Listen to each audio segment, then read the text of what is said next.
Beautiful. And we're live. Welcome to you, Tim. Tim Barber, Director of Sales at capitalism.com. This is like, I almost feel like there needs to be a evil laugh track in the background as you're introducing your title. I'd imagine somebody with like dark sunglasses and a dark sort of investment banker suit.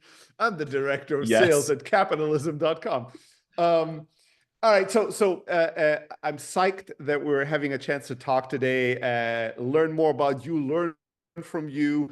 You're one of those sort of new crop of sales leader talent that I've sort of met and crossed paths with over the last couple of weeks, and that I thought, oh, Tim is such a talented, intriguing guy. Some of the things that you guys are doing are super cool, and I just thought, hey, why don't we jump on a quick call and explore sort of your lessons learned, how you think about selling and building a sales team, and what the things are that you are doing and learning. Because I feel like I'm going to learn a lot, just selfishly, but also maybe there's going to be a couple of other sort of new sales managers, sort of next generation sales leaders that would really benefit from your kind of know-how, wisdom, and some of the things that you are practicing. So thanks for taking the time, putting on your coolest red jacket.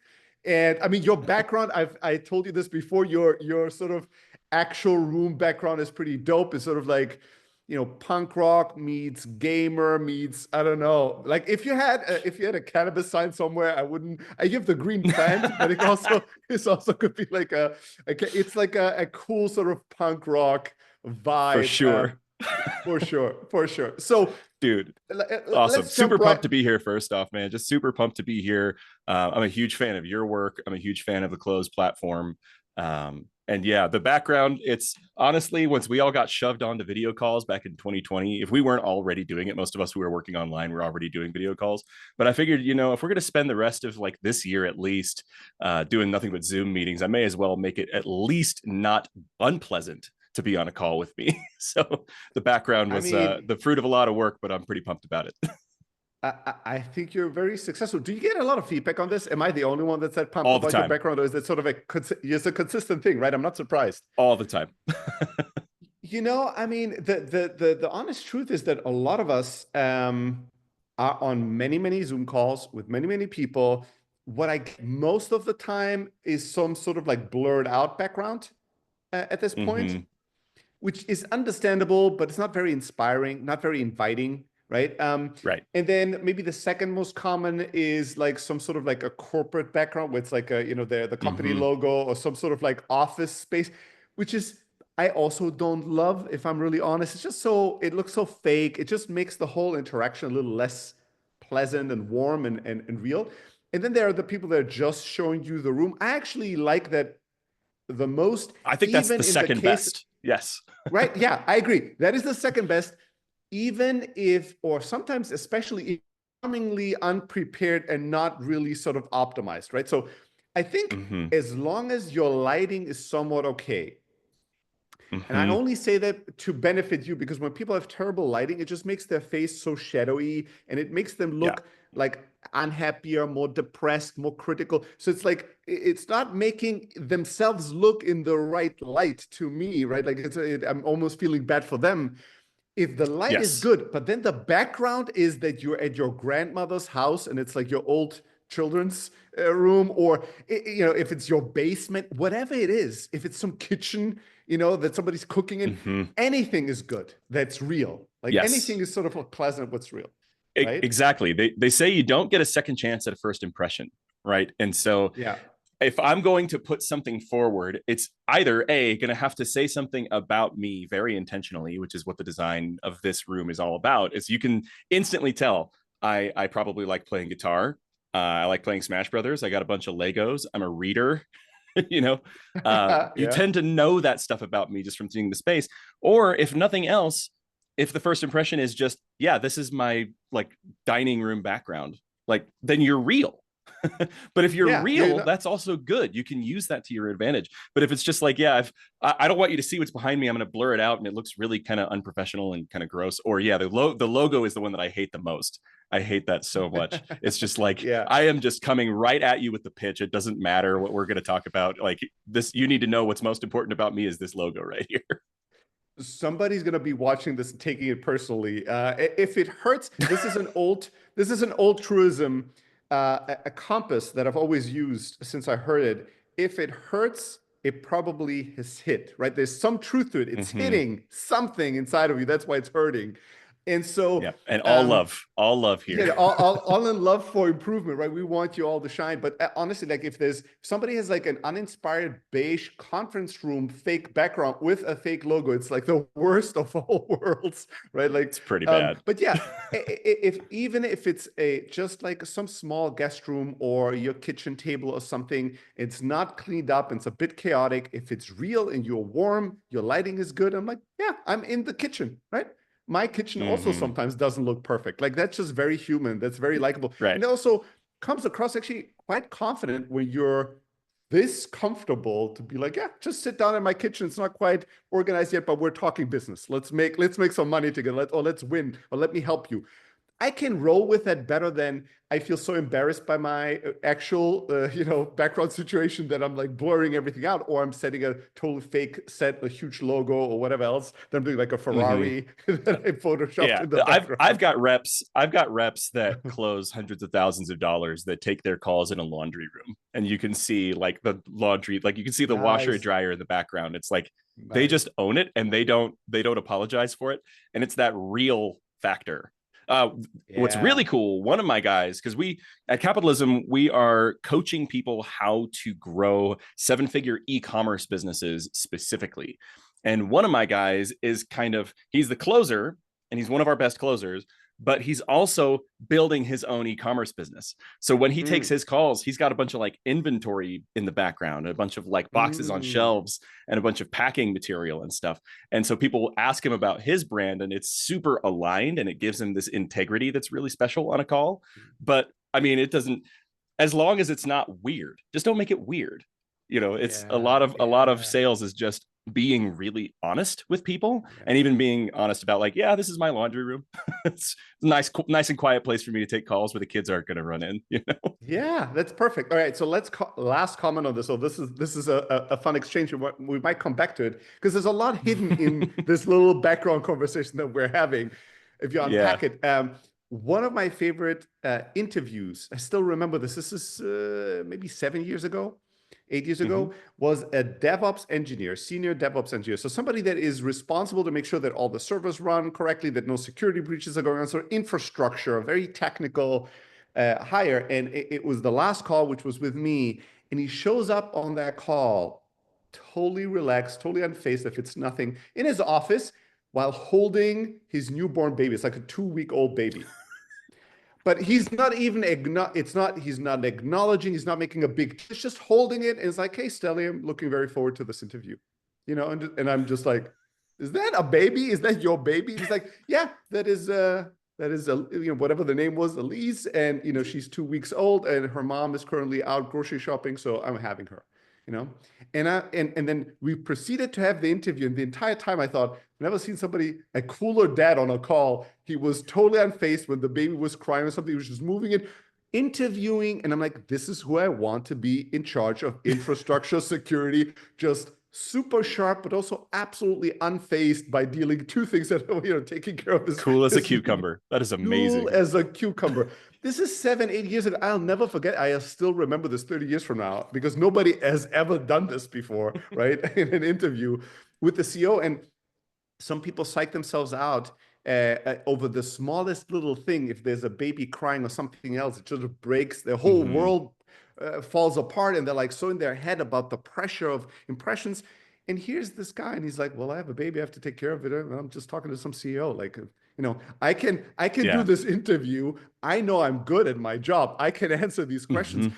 But also, the reality is, right now, I'm taking care of this child. So, like, we'll have to do both at the same time. And Yes. like, it Well, was both. the other thing that's really special about that, I think, is that it puts on display something that I try to teach my guys, which is a proper kind of humility, which humility isn't thinking less of yourself, it's thinking of yourself less. Right. So in Mm, sales, I don't want you to be thinking about your tonality and your approach and whether or not you're nailing this pitch, because that's all focused on you. You need to be humble enough to say, I know my stuff. I'm going to do a good job at those things. I don't need to worry about that. What I need to worry about, or what I need to put my attention and time and energy towards, is really digesting and pulling in all of the information I can from the person I'm talking to, and making this all about them, and making it entirely about what they're thinking, what they're feeling, what their situation is, and hearing those things that I won't get if I'm just sitting here saying, freaking out about, can they hear that in the background, or am I getting this part of the call right? The more we focus on ourselves and not on them, the more those things start to go wrong anime. So yeah, if you So control your beautiful. own frame, and you are stable, and you are if you're a positive force, and you've got all that on lock, and you're confident in what you're selling, the best tip is just pay attention to them and take care of them, and good things happen. Yeah, beautifully said. All right, amazing. So we'll put a pin on this and we'll go back to the beginning, right? But this is actually much better than if we started with tell us about how you got into sales and your career and catch us up a little bit.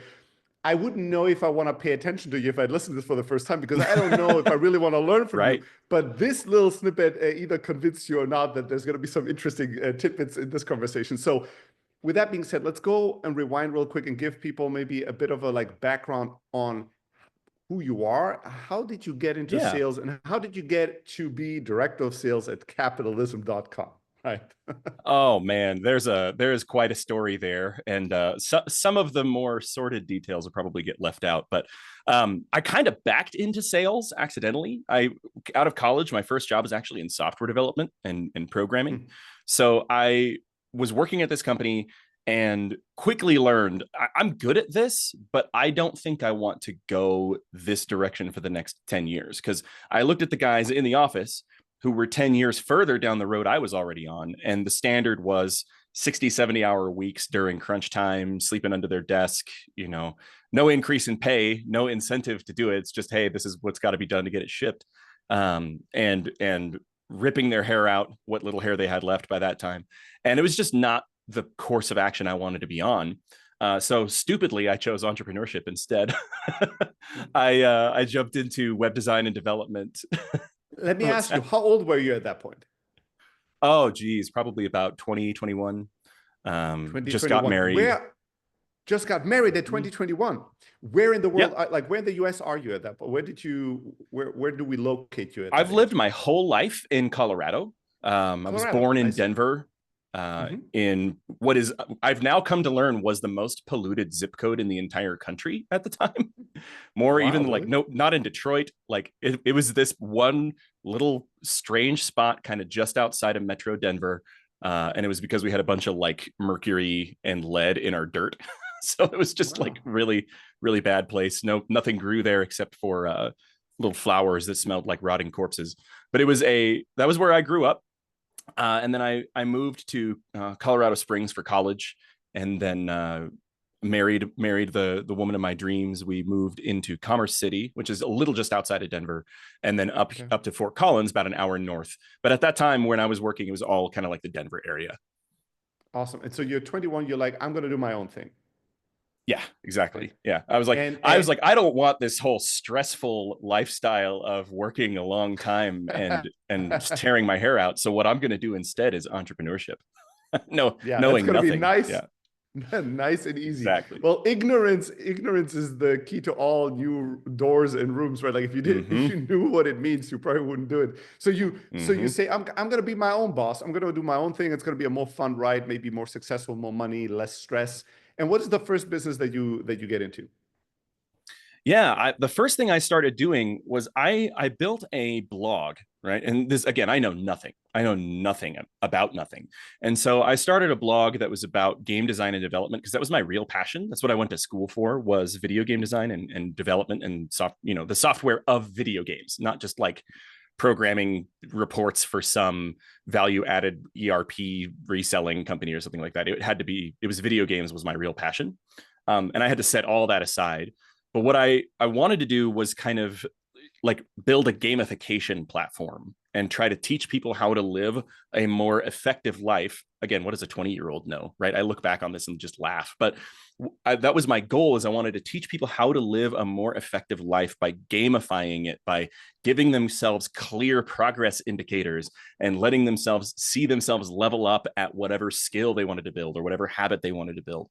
And I was working on that platform, and it just completely failed. But in the process, I learned how to build websites, and I learned a lot about copywriting, and I learned a lot about digital marketing, even though my first crack at all that stuff didn't work. So then I started building full, high-end custom website builds, and sold several 20K deals, which was kind of where the first time I was on the phone with someone and I was describing what I was going to do for them and how I was going to help them and what the process was. And I described that the price was 20K, and they said, "Yep, sure, that sounds good. Send us an invoice." I absolutely lost it. It didn't feel real. There was no possible way that this person just agreed. Like I felt like the imposter syndrome was through the roof at that time. But then I just thought, oh my gosh, if I got one person to do that, I could get another person to do that. But then the other thought was, dang, I got a lot of work to do. Now I have to deliver, right? Yeah, Exactly. Yeah. And I was wearing every single hat, right? I was doing the business development. I was going out and finding leads, working those leads, setting my own appointments, taking calls, right? I was closing those deals. Once they were closing them, I was handing them off to me to go do the initial onboarding, and then set up all the onboarding forms, and then doing all the design, getting approval on the design, chasing them around for approval on the button colors and the font size and all of those tiny little details, and then spending 2 months getting all of the other approval for all the software stuff. If we need custom forms, I did all the software development there, a bunch of JavaScript and jQuery programming and all this stuff. And it was a lot. It was a blast. Again, I learned so much. I don't think I ever would have gotten where I'm at today if I didn't learn those things. But then it just started getting to be too heavy, where it's like, I don't want to be doing all of this. I think that the most lucrative skill I could really go to focus down on is in sales. And I'm good at it, and I enjoy that part. I really care about the people, and I want to help coach them into a decision that they feel good about, that we know we can really help them. And that was the part I really just fell in love with. So I started looking around for a sales specific job, and got acquainted with the people over at Peaceful Profits with Mike Shreve. He wrote the One Book Millions method. I think right here on the shelf somewhere, I have like a physical copy of their book, the One Book Millions method. But phenomenal book, phenomenal people, great program, all about helping people build book funnels, right? And I started there as just a closer. But then eventually, sort of the person who was my sales director, Phil Hall, absolute sales genius, by far the person I know who is most skilled at all of the different skill sets required for an expert salesperson. He had a better opportunity, even. It was amazing. He could not say no to it. And so I ended up taking over for him and ran the Peaceful Profits sales department there for a while, just because they made the position, they described the position. I interviewed for the position. I had a really cool background. And they ended up saying, yeah, we think that you're the person. All right, let's there's a lot there. Sorry. No, that's actually very interesting. So you joined first as a closer there, right? So you were working there, getting appointments booked for you, and then you had conversations with people, converting them to clients, customers. How long were you there as a sales rep before you threw your head in the ring to be a sales manager? About 9 months. So I was there for about 9 months, and the whole time, if it's a straight commission sales job, you're sort of incentivized only to close deals, but that can sometimes make people a little bit short-sighted from the closer position, where they're saying, well, if it's not going to immediately lead to a sale, then it's not something I'm going to do, right? And that even leads to things like they won't do their follow-up, because they're like, well, that person said no. And then they don't do their follow-up. So that short-sightedness was something that got beaten out of me by Phil really early on in my time there. And I'm really grateful for that, because then he helped me to see kind of like, no, if we do the little things well, and we don't give up on the full process, and if we take really good care of people at each step, and if we even look for ways to make this whole thing more efficient and more effective, then we can start to get like an acceleration in rate, in our deals start Mm, to stack up. mm. So it's like you might only get 3 or 4 deals. I ended up getting 3 deals out of 3 calls on my first day, which was pretty awesome. But the he's like, you might only get 3 or 4 deals your first couple of weeks here. And then you might only get 5 or 6 the next couple of weeks. But then once you start getting into months 3 and 4, if you do the hard things right, if you do the few hard things that matter and take care of people, you'll start to get a full pipeline of people that, if they don't say no right away, month 2, month 3, after they've had a conversation with you, they're going to come back as long as you don't stop talking to them. That was pretty amazing. Yeah, I mean, this is a very, I mean, we might talk more about this down the line, but we might not get to this in this Mm-hmm. conversation. I'll have to attack it for another one. But there's simple truths that are timeless and that way pay huge dividends. I think it's also Mm-hmm. not that difficult. Like, I think most people conceptually can listen to advice like this and go, yeah, that makes sense to me.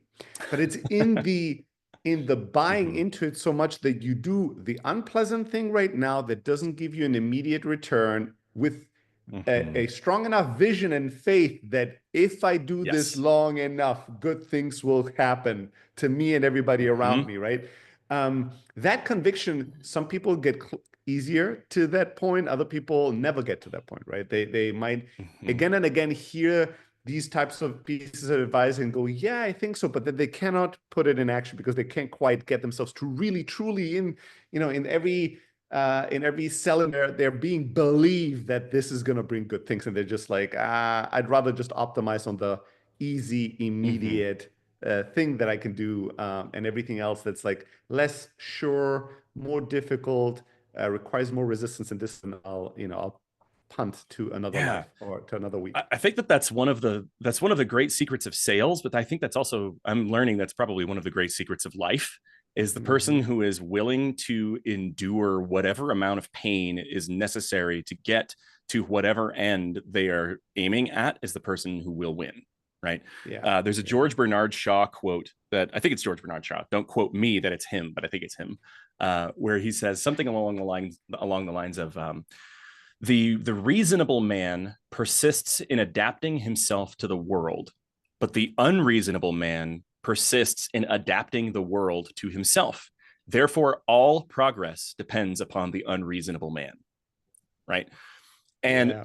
it's entirely about if you are willing to do the hard things, and that's part of that is subjecting yourself to doing the difficult things that need to be done to achieve anything, right? And we're so almost allergic to discipline in this day and age. But and I'm definitely like, if you hear me pointing the finger at you, there's 3 fingers pointing right back at me. That's a problem that I'm always dealing with. But the willingness to do the hard things right and to look around for things that you can change to make a situation better as well. Those are great secrets, not just in sales, but like, again, it's the vision. What you just said about the vision, right? Um, it's important on a sales call even to be able to very clearly paint the outcome and all of the like cascading effects in the prospect's mind about what changes if they succeed at the thing that you're presenting to them, right? Whether that's a coaching program, whatever it else that you're selling, what you want to get clear on, you want to know what they're saying, and you want them to know that you know what their goal is and what is the outcome of that. What are the things that change? And if you get very, very clear on that vision, then it's much easier to say, okay, and now we're going to have you draw a line in the sand and make a decision. Doesn't have to be with us, right? You don't have to go with us if you want to achieve this vision. But I'm pretty confident that what we've got can help you get there. We've helped so many other people follow the same path and get there. And I definitely believe that we're a good fit here. But getting them to see their own vision for what they want to accomplish and then just make the decision that they need to do something is like half the battle in sales. Yeah. In many ways, I think people often misunderstand, what the goal is in a sales interaction, and it really, Mm-hmm. in most cases, is for you in step one to understand what truly is happening and what the real goal is here, what we're really trying to accomplish, Mm-hmm. and then to identify what the best solutions are for this person to get there, and then not to allow them to distract themselves or you away from taking steps towards that goal with you or without you, right? It's like giving people Yeah. clarity, right? Clarity of like, this is what needs to happen, and these are the steps. People like to overcomplicate. People like to like, confuse themselves. A lot of times people don't know how to prioritize or how to make decisions because there's a lack of clarity on like, what is the real vision? What is the real outcome we're aiming for? What is truly important in my decision-making process versus what is a distraction? And the best salespeople are the ones that have the experience and expertise to create that clarity and to see their role as, I'm going to be your partner in like sharpening the image and the vision of what you need to do and why, and then help you prioritize what questions need to be answered, which ones are irrelevant. Like, I never pretended Hmm. that we need to answer all questions. Like, you're a great sparring partner if you can tell a prospect, listen, you asked 7 things. Out of those 7 things, these 3 seem very crucial, so let's focus on them. The other ones seem nice to have. We can get to them today or another time. Let's figure out if we Hmm. can answer these 3 questions in the right way, then we're going to work together. And then everything Right. else is like details that can be figured out later on. But let's figure the important stuff out first. And too often, I see or listen or hear sales reps that just, go wherever the prospect leads them with their question. The prospect says, well, somebody said this thing. And then oftentimes it's even worse, where as they Yes. answer, they form new questions to the prospect. Hmm. Oh, now that you told me this thing I didn't know about, this brings up these other 5 questions. And at the end of the sales call, both parties are exhausted and they're now more Yes. overwhelmed than before and less clear than before what needs to happen. And the call ends with, well, I got to do a lot more research and thinking before I know what to do with my life and the situation, That's right? right. Oh Yeah, my yeah, goodness. yeah. Yeah, the desire to be helpful, like without a plan in place for what you're aiming them at, is such a dangerous, like, it's a beautiful trait. That's a good thing, but without a kind of a guiding mechanism on a call, it can lead in just the absolute wrong direction. I remember we were on a training session. We were doing a call review, me and my team, and we were going through this, and we got to a part in a call that went kind of like that, where someone was spending 10 minutes out of a 45-minute call answering a bunch of questions that really were not relevant to them making an actual decision to do something about it or not. And I just paused and prompted people and said, is anybody seeing the problem here? Right? Like, anybody have any thoughts about what's going on the past 5 to 10 minutes in this call? And I got a couple of good answers. These guys are pros. They know what they're doing. It's just sometimes it's hard to see when it's you that's under the Mm-hmm, microscope. So we got mm-hmm. some good answers. And I said, all of this could have been answered with a, yeah, I mean, some people pick Amazon, some people pick Shopify. There's pros and cons either way. That's usually the kind of thing that you get figured out with the coaches on the inside. End of Yeah, yeah. discussion. And the light bulb moment that I got to see on their face when they heard that and kind of saw that, recognized that, oh, I'm not helping them by answering every tiny little question and overwhelming them with details and putting on display all of this knowledge that I have that they don't. I can say that's details. That's, you're trying to figure out the problem that is 5 miles down the road, and you're not even walking the path yet. You would figure Yeah, that out yeah. when you get there, and you would know exactly which path to take based on what's right for you. But that's not where we're at right now. Where we're at right now is you need to make a decision whether you're going to start walking this path or not. And so we need to answer the questions that are relevant to that. Right. But yeah, it's that impulse to be helpful. If it's not aimed at, I want to be helpful to you to get you out of your own way and help you make a decision that's going to unlock something beautiful for you. If it's just helpfulness, I'm putting my fingers in the air quotes. If it's not aimed at something, it's going to end up taking someone down a path that's not helpful at all. Yeah. Amen. All right. So you take over as a sales manager. You throw your head in Mm-hmm. the ring. Is that just what made you make that decision? Is that just, I've done sales for 9 months, I'm closing some deals, I really enjoy learning about selling, and then what was it? I can assume, I can guess, but love to hear like what prompted you to say, you know what, there's a sales manager opening, I'll step in and I'll try this. Oh man, yeah, it was a really considered decision.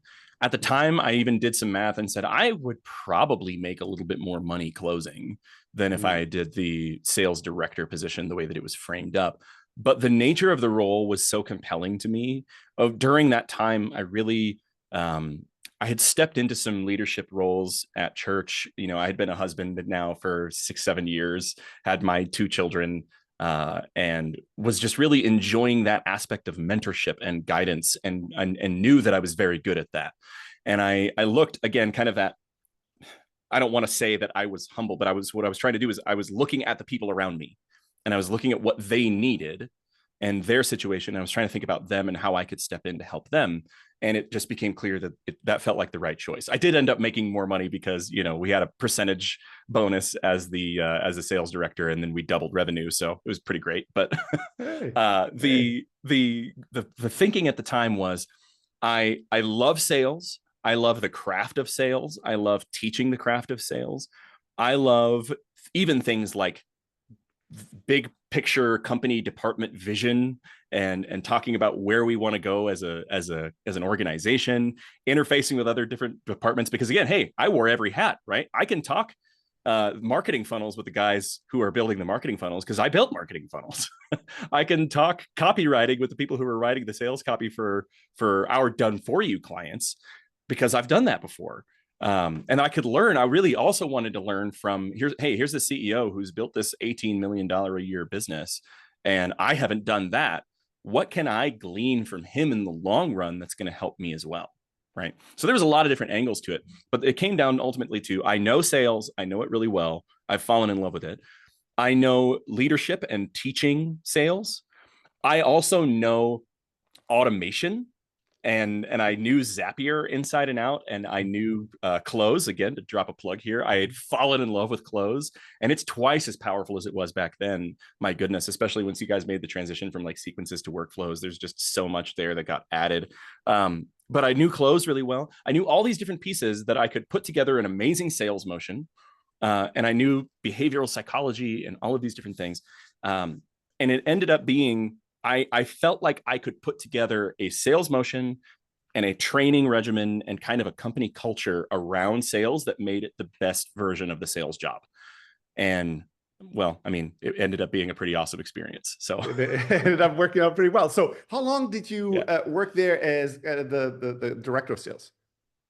I was there for about another 8 months. 8 months. There was, yeah, another 8 months there as director of sales, and that went really, really well. But it was another one of those things where I was building all this stuff. We launched a bunch of stuff. There wasn't much more for me to change at that time. And the company, there were two things that happened. And I say this with all love, still love those people. I still work with them, actually. There's kind of an interesting story there we'll talk about.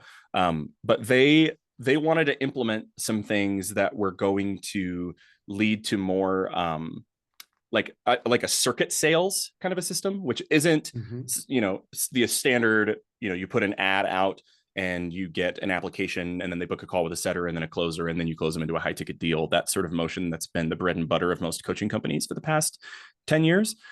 It was more like they wanted to have a long 45-minute webinar thing that had a short window of enrollment on the other side of it in which someone could enroll. And they really, really wanted to build that system out, which cut our opportunity down. So as that cut our opportunity down, then some people left.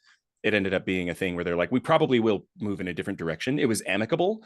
They've made that work pretty well. I don't think it worked as well as the system they had before, but that's between, you know, that's between you and me, however. But they ended up moving in that direction. It was good. There's all love there. But then while I was there, actually during my directorship, I was still taking some sales calls as well. I got connected with a guy, and I won't give all the details of the numbers, but it was a large deal that he agreed to. And at the end of the call, he said, I just have to tell you that this was the best damn sales experience I've had in 15 years of doing business. And if you are ever in need of a job, come and find me. And I was like, oh, cool. This is great. So, of course, after we amicably parted ways with the Peaceful Profits guys, I reached out to none other than Ryan Daniel Moran at capitalism.com. And the match made in heaven began, and it was a pretty awesome thing. And that's where I'm at now. And here we are. When was that? How long ago is that? So we have the timeline completed all the way to today.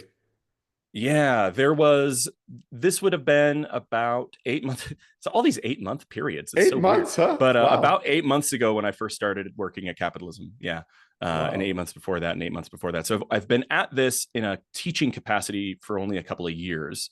But again, I've been doing high ticket sales for about 8 years now, 9 years, dating back to my website stuff. There you go. Wow. So one of my favorite quotes last time we spoke, and I Mhm. still bring this up once in a while, so it's like it really stood out to me, was I remember you saying to me something to the effect of, we were talking about people and your team, and you said something along the lines of like, if you're not all about people, you don't have a place at capitalism.com. And That's right. again, capitalism.com, without any context, if you know nothing Yes. but the domain, it would not Hmm. make you pick that first part of the sentence out of a drop down option of what is really important at capitalism.com. And there's like money, profits, Yeah. Ferraris, caring about people. Probably would get a very small amount of people choosing that option. So it stood out very Mm. much, but it was very easy to believe after having gotten to know you a little bit better. But tell me a bit It's more so about, funny. Yeah, I could comment on that real quick too. It's yeah, so please do. funny because we do hear that a lot, and Mm, that's kind of the point. Is that mm, I don't know. I don't want to get too political on this sort of a thing, and it mm, can go in a lot of really ugly directions, and that's not really the point. But our central thesis is that capitalism itself is a force for good in the world, that mm, the existence of a system where people are freely able to sell their own products and services for whatever the market deems its value to be, and that if they make it more valuable in whatever way, maybe it's the experience, maybe it's the packaging, maybe it gets the result done faster and better, but it's this entire system that's built around making the thing as valuable as you possibly can. And if everybody is incentivized, then everyone benefits from a system when capitalism works right. Right. So you yeah, think about Jeff Bezos, all these people say that there should not be any billionaires. And that's interesting. That's kind of a moral pronouncement they're making about should be or should not be. The fact of the matter is that there are billionaires.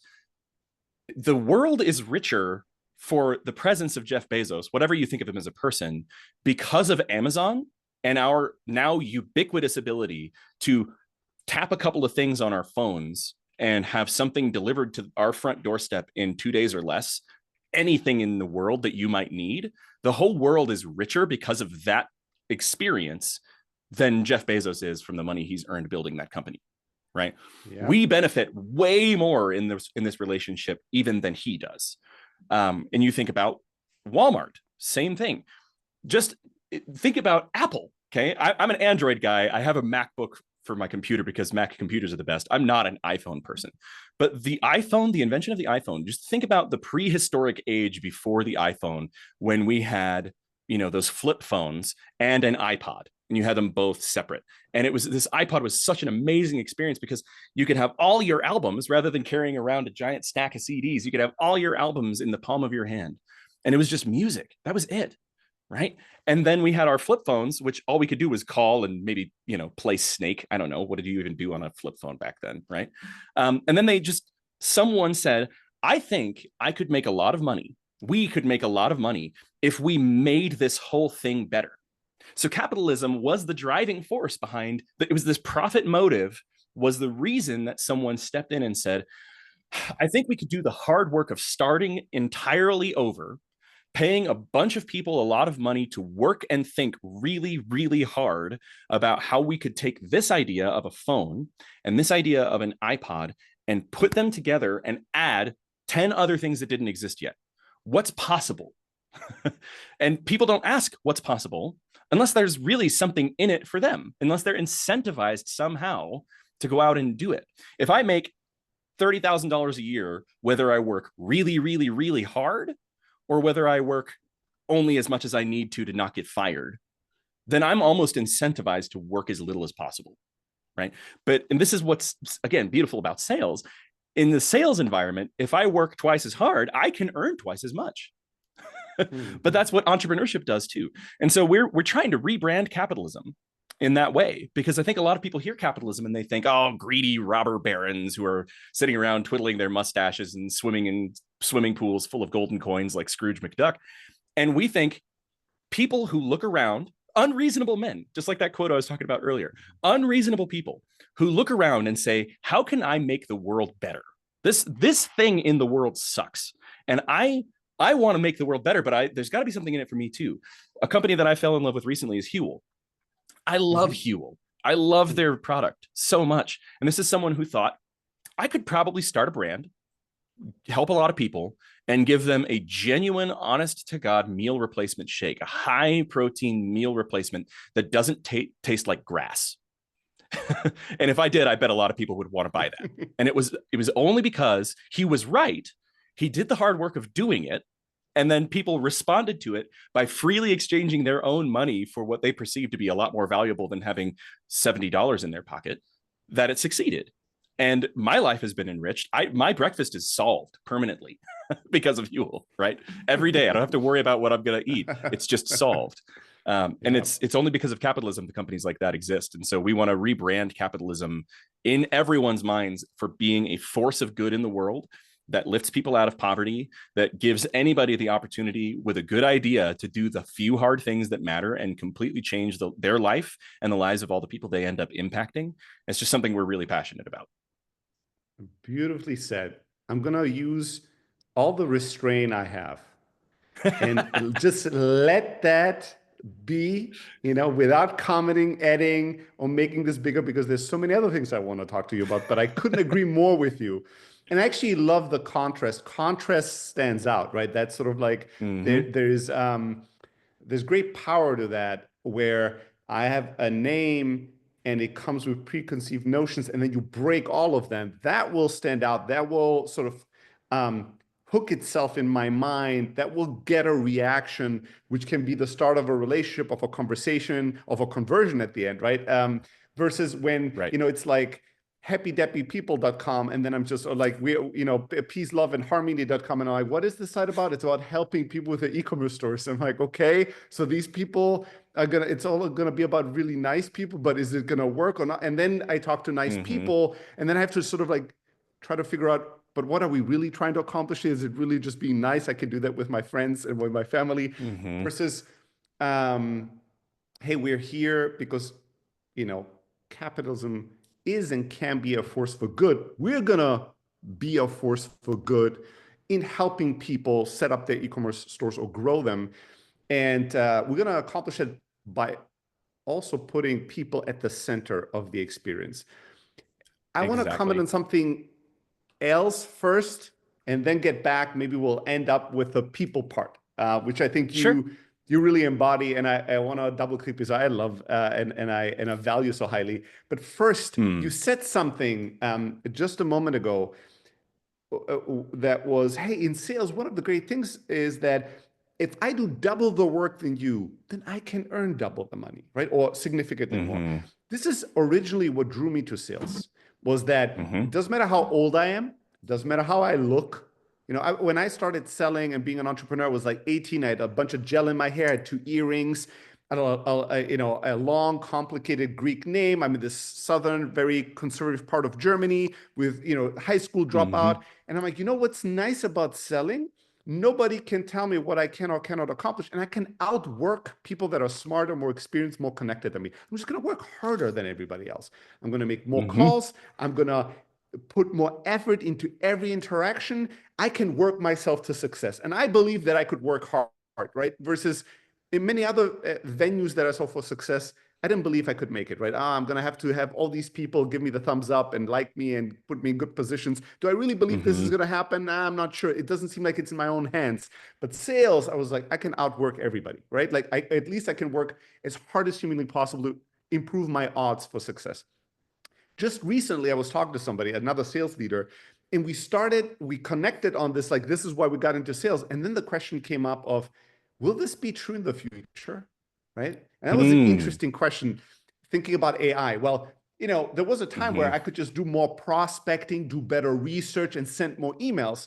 But, now we have like prospecting automation, email automation.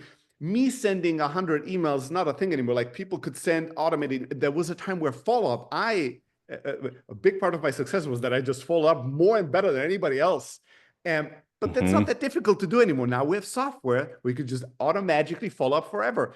And so that's not a differentiator. I cannot outwork somebody with my follow-up game, let's say, right? So, and with sort of the emergence of AI and Gen AI and a lot of the tools and innovations that we see, a lot of what we're promising there, a lot of the promise in the spaces taking over a lot of that manual work, repetitive work, high sort of sweat equity work, and automatically doing all this for the salesperson, for the company. And then the question becomes, all right, can I then not outcompete others?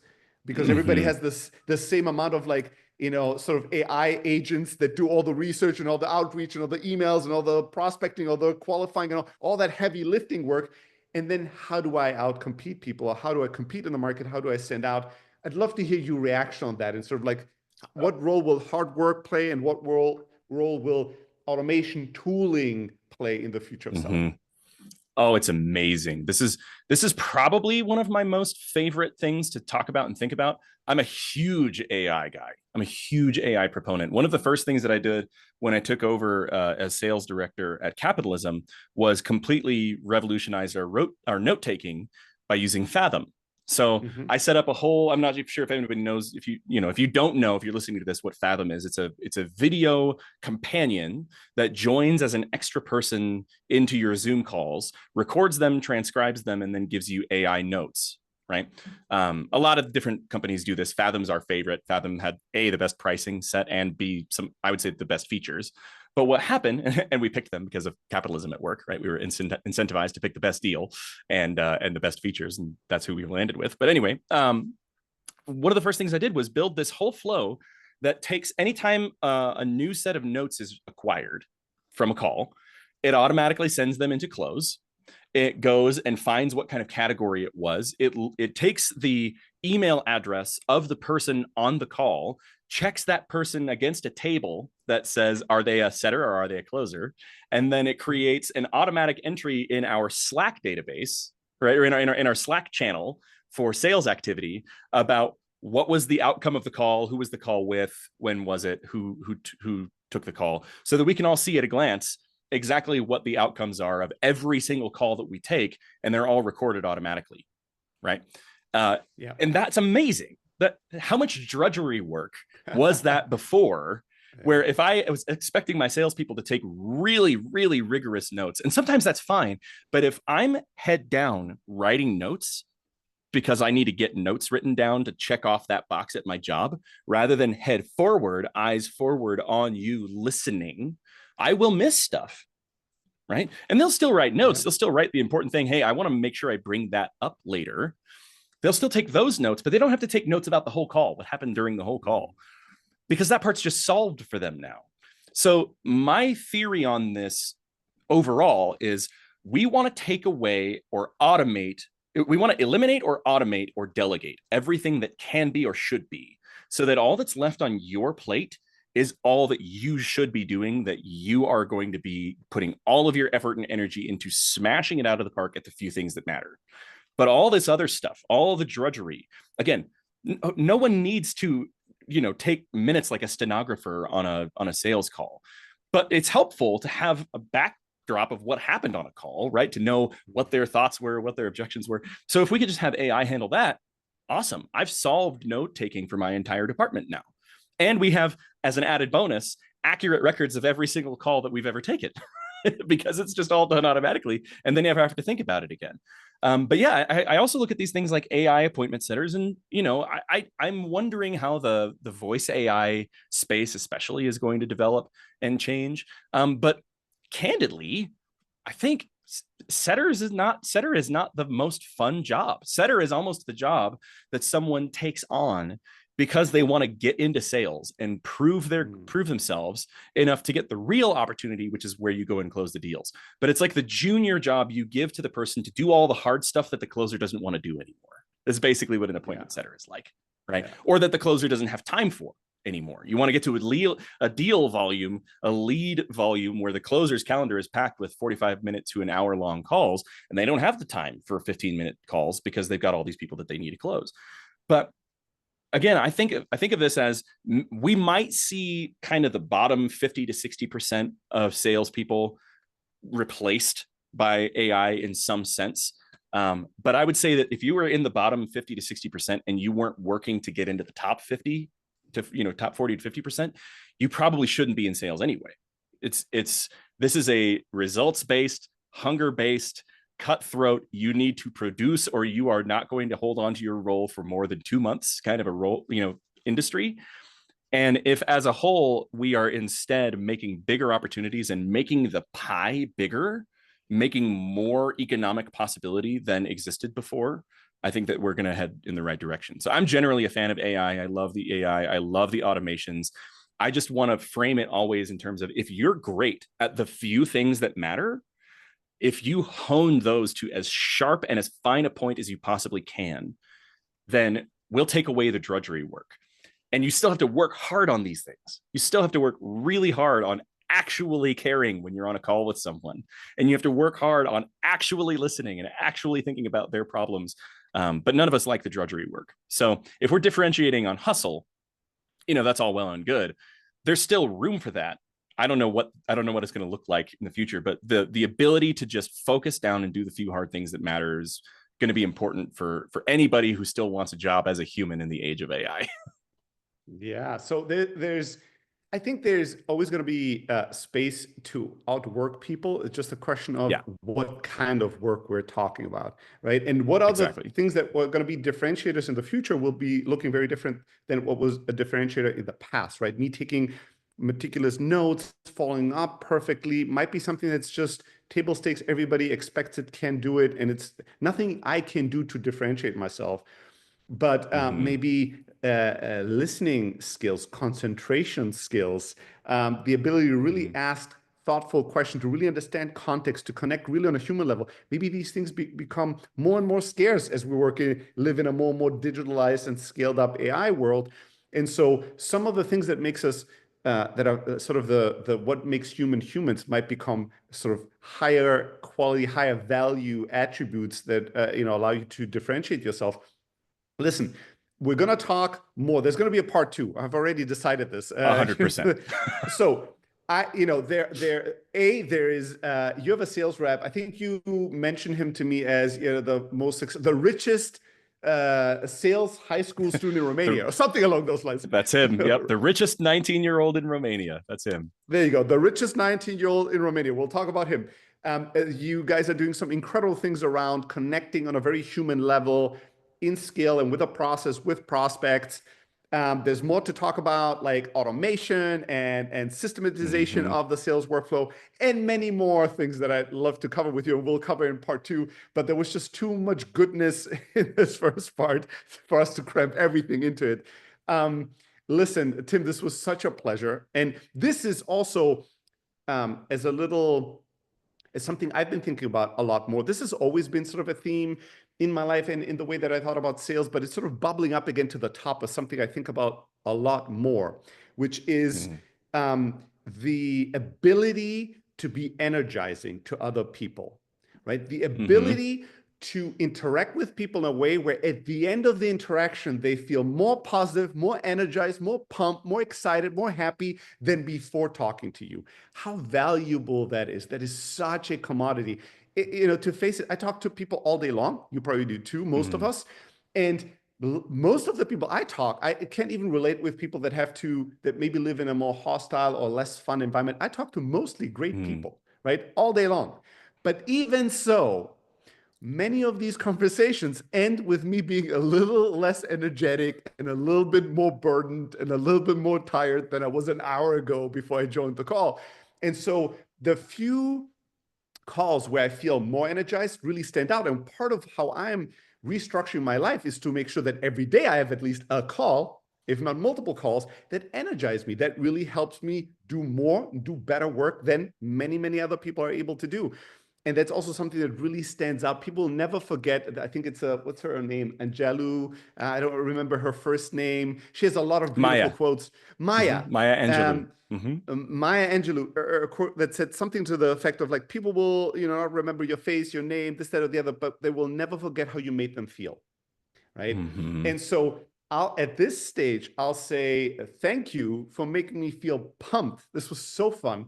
I Let's feel go. more hopeful, more excited, more energized about life, about sales, about capitalism, right? And Let's go. so let's go. Let's go get them. So thank you for that like energy boost. Thank you for your warmth and your openness and your enthusiasm. And we'll make sure to record a second follow-up call to this where we can go deeper in more topics. I feel like we have a lot to share. Thank you so much for being Man, so generous on this call. 100%. The feeling is mutual. Yeah, my number one goal anytime I have an interaction with someone is that they leave that interaction feeling better and feeling more hopeful and more positive and more optimistic than when they entered it. And so that's really gratifying to hear. I'm grateful that again, like I said, the feeling is mutual. Man, this was an absolute blast. I'm glad we're on the same page about part 2. Needs to happen. There's still so much to talk about. But yeah, just again, a huge fan of your work. We haven't even talked about how much I love clothes, but we'll get to that eventually, I guess. But yeah, man, 100%. Thankful to be here. This was an absolute blast and looking forward to part 2. Awesome. All right, Tim, we'll talk soon. Bye-bye.